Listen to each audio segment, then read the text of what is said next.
북한은 개성공단 관련 재협상이 진전해보지 못할 경우 강력한 추가 조치를 취하겠다고 통보한 것으로 확인됐습니다. 검찰은 이르면 다음 주 중반 노무현 전 대통령을 소환하기로 하고 막바지 보강 수사에 주력하고 있습니다. 해운업계 구조조정을 위해서 4조 원 규모의 선박펀드가 조성됩니다.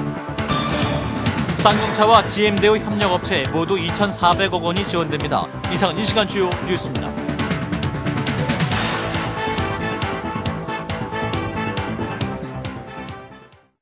시청자 여러분 안녕하십니까?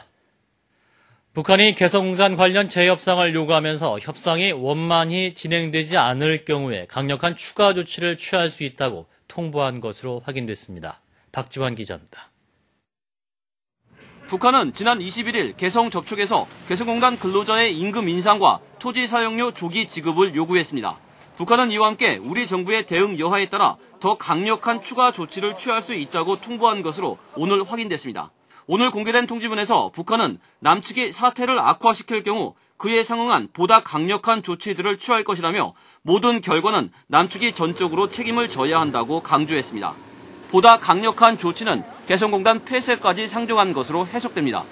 그러나 북한은 우리 민족끼리의 이념에 따라 개성공단 사업이 원만히 추진되도록 모든 성의와 노력을 다할 것이라고 언급해 개성공단을 계속 발전시켜 나가겠다는 뜻도 동시에 밝혔습니다.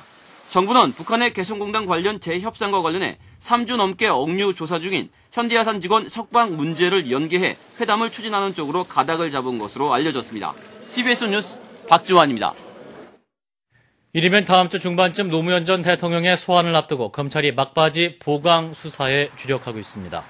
대검 중수부는 청와대 특수활동비 12억 5천만 원을 횡령한 혐의로 구속된 정상문 전 청와대 총무비서관을 오늘 다시 소환해 조사를 벌이고 있습니다. 한편 어제 검찰로부터 서면 질의서를 받은 노무현 전 대통령 측은 문재인 전 청와대 비서실장 중심으로 변호인들이 서면 진술서 작성을 시작했습니다. 검찰은 노 전 대통령이 서면 질의서에 대한 답변을 보내오는 대로 소환 조사 일정을 조율할 예정이며 이르면 다음 주 소환도 가능하다는 입장입니다.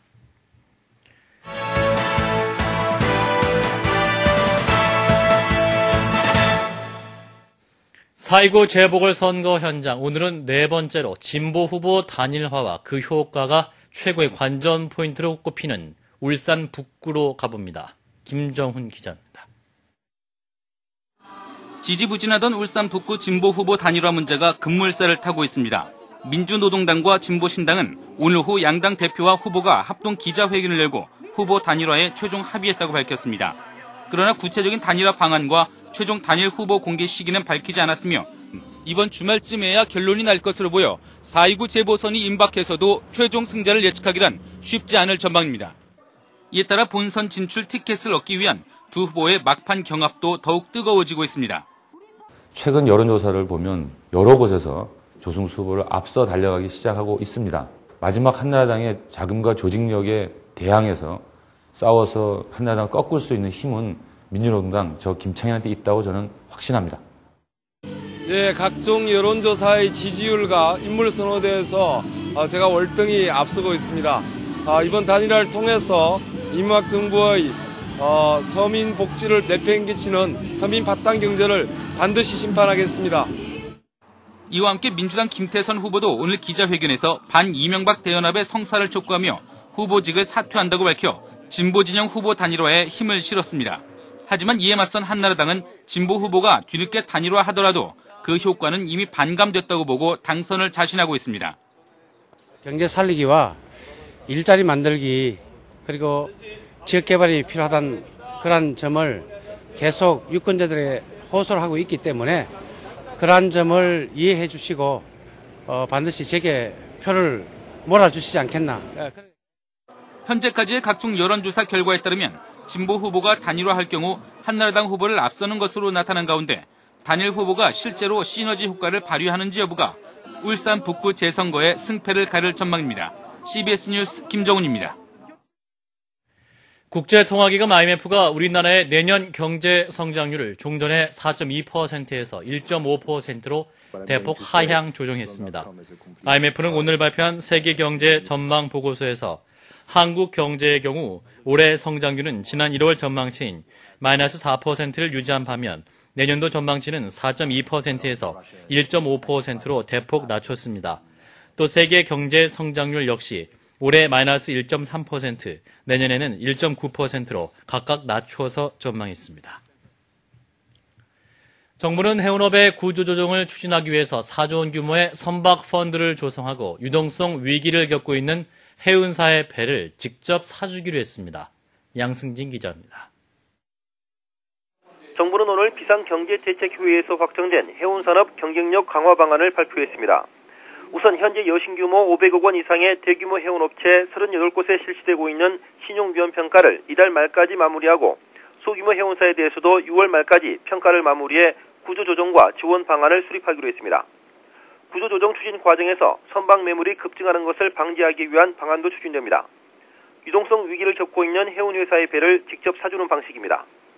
정부에서 구조조정기금 1조 원 내외를 투자하고 민간 투자자 또 채권 금융기관이 공동으로 선박 펀드를 조성해서 운항적인 선박을 시가로 매입하고 국토해양부는 선박 펀드가 이르면 6월에 출범해 100여 척의 선박을 매입할 수 있을 것으로 전망했습니다. 또 해운업체들끼리 서로 배를 빌리고 빌려주는 용성과 대성 관계가 얽혀 투기성 다단계 수준에 이르렀다고 보고 조기 정리를 유도할 방침입니다. CBS 뉴스 양승일입니다.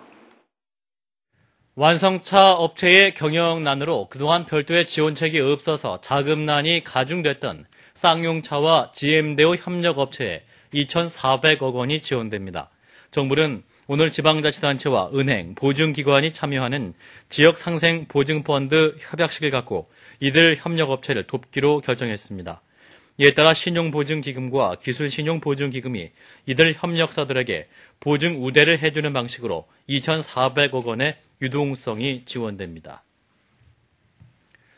대법원 2부는 지난해 총선을 앞두고 한나라당 비례대표 공천을 약속한 뒤 돈을 받은 혐의로 구속 기소된 영부인 김윤옥 여사의 사촌언니 김옥희 씨에게 징역 3년과 추징금 31억 8천만 원을 선고한 원심을 확정했습니다.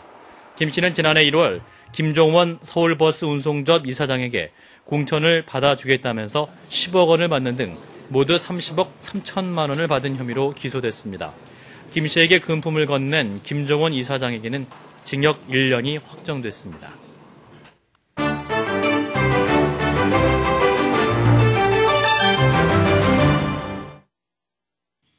아프가니스탄의 학생들은 제대로 된 교과서가 없어 오래된 불법 복사본 교과서를 구입하고 있습니다.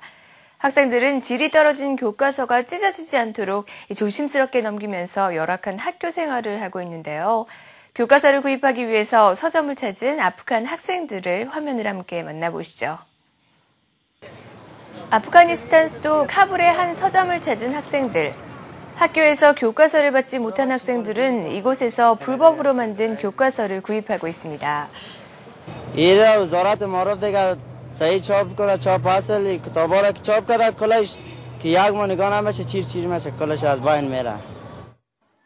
국제연합 등 구호단체들이 수천만 달러를 지원했지만 지난해 주문된 교과서는 절반 정도의 학생에게만 전달됐습니다. 구호단체들은 교과서 지원금이 제작 과정에서 새어나가 다른 곳에 쓰이고 있다고 주장하고 있습니다. 중국 정부는 지금까지 8,851km로 알려져 왔던 만리장성의 길이가 지금까지 알려진 것보다 2,500여 킬로미터 더 긴 것으로 밝혔습니다. 지난 2년 동안 GPS와 적외선 탐지기 등 첨단 장비를 동원해 측정한 결과입니다. 전체 길이 가운데 6,200여 킬로미터는 인공장벽이고 나머지는 산과 강을 비롯한 자연장벽인 것으로 조사됐습니다. 만리장성은 지난 1987년 세계 문화유산에 등록됐고 이번 조사는 만리장성 보존을 위한 10년 계획의 하나로 이뤄졌습니다. 독일의 수도 베를린에서 남서쪽으로 120km 떨어진 곳. 과거에는 리베로스 강제수용소로 불린 이곳은 지난 1945년 히틀러의 친위대가 이 수용소에 갇혀있던 포로 1,300명을 집단 학살한 것으로 알려졌습니다. Der Ungewissheit des Verbrechens soll beendet werden, damit wir die Chance zum Gedenken und zur Trauer haben. Dies ist der Zweck dessen, was wir heute tun. 독일 정부는 전쟁 후 일부 유해를 발굴했지만 당시 땅 주인과의 마찰로 중단됐었는데요.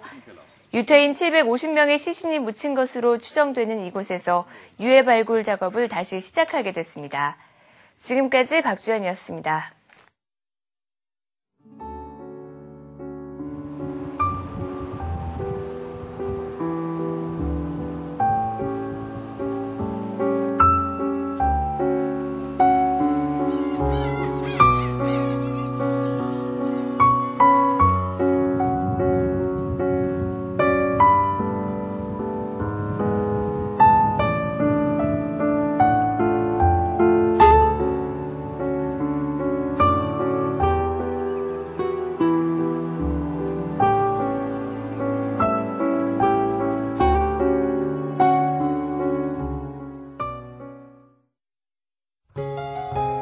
날씨입니다. 내일 전국에 흐리고 오후에 남해안부터 비가 시작돼서 전국으로 확대되겠고 토요일 오후에 그치겠습니다. 아침 최저기온 6도에서 13도, 낮 최고기온 14도에서 19도가 되겠습니다. 서울의 현재 기온 15.4도입니다. 이상으로 CBS 뉴스를 마칩니다. 고맙습니다.